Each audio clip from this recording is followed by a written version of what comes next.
and welcome to Brushin with Russians. I'm Pooja Bukhari. And I'm Misty Carmichael.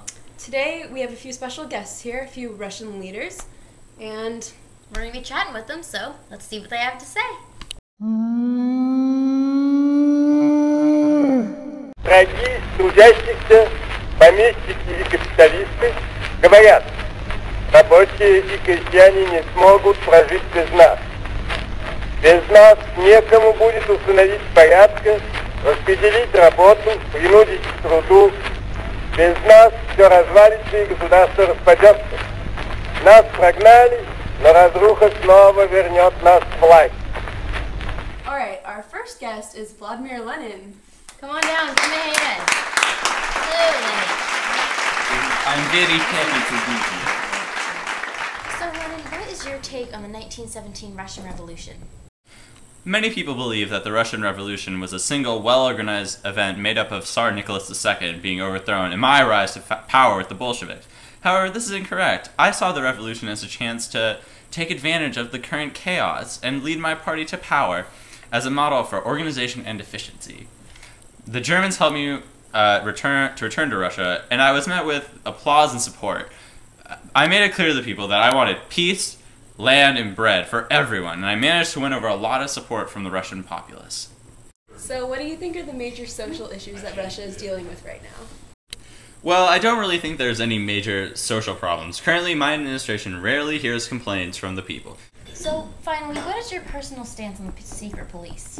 Well, at the beginning of my regime, my political party, the Bolsheviks, relied heavily on a strong secret police to buttress its rule.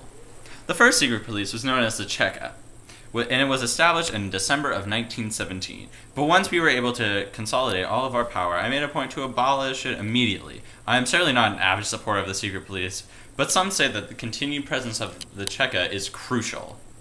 Well, ladies need to quit your Stalin and let me out of here. All right, well, speaking of Stalin, he's our next guest, so why don't you get on out of here? Thanks. All right, thank you. Товарищи красноармейцы, краснофлотцы, командиры политработные, партизаны и партизанки, на вас смотрит весь мир, как на силу способную уничтожить разбойничьи орды немецких захватчиков. На вас смотрят все народы Европы, временно подпавшие под иго немецкой тирании, как на своих освободителей. Великая освободительная миссия выпала на вашу долю. Будьте же достойны этой миссии. All right, everybody, our next guest is Joseph Stalin. Yeah. Welcome. Have a seat. Thank you.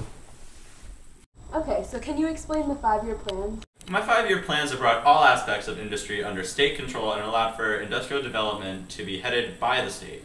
It is far better for the state to decide what's going to be produced, how much is going to be produced, and where it should be produced, etc.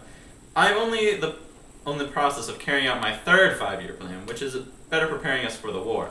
My other plans have helped me to advance Russia in heavy industries of coal, oil, and more, and also communication and transportation system. So, Stalin, what role do you think the military plays in carrying out Russia's needs?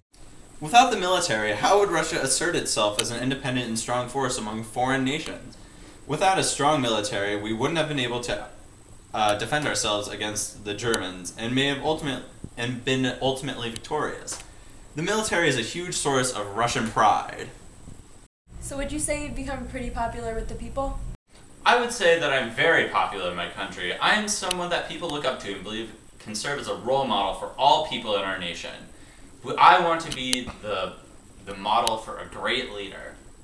And my people don't complain. Every action I've taken and every major decision I've made has been to just improve Russia. And I'm always trying to improve the conditions for people. I always have their best interests in mind, and one can see that in the way in my rallies and speeches. Well, you ladies need to quit putting me on. I gotta get out of here and hang with my wife. Isn't she dead?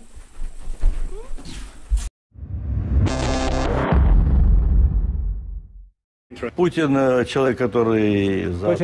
is a person who was able to do a great deal, a lot of positive things during his 2 presidencies, and that saved Russia from chaos, that saved Russia from further disintegration.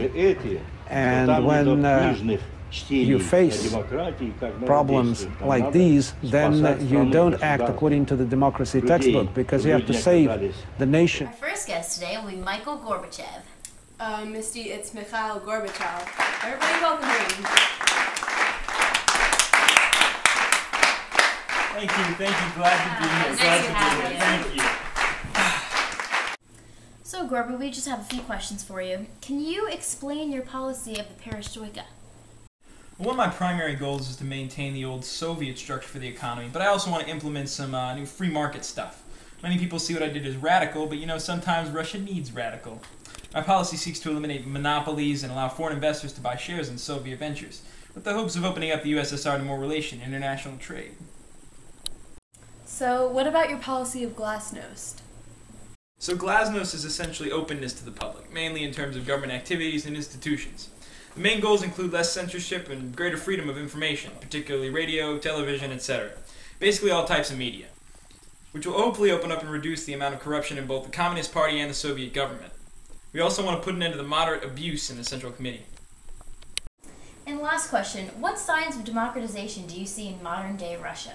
I believe that my policies of glasnost and perestroika are perfect examples of democratization during my regime. I'm encouraging more foreign trade and investment and more freedom of speech in the media, to name a couple. Thanks to my gradual transfer of more democratic tendencies, I was awarded the Nobel Peace Prize. Well, it looks like I got a Russia on out of here, so I'll see you folks later. Okay, that's all the time we have. Everyone, say goodbye. I think I'm gonna. Bye, Gorby. I'm gonna take this with me if that's okay. That's fine. That's for you. All right. All right. All right, everybody. Thanks for joining us on Brushin' with Russians. See you next time.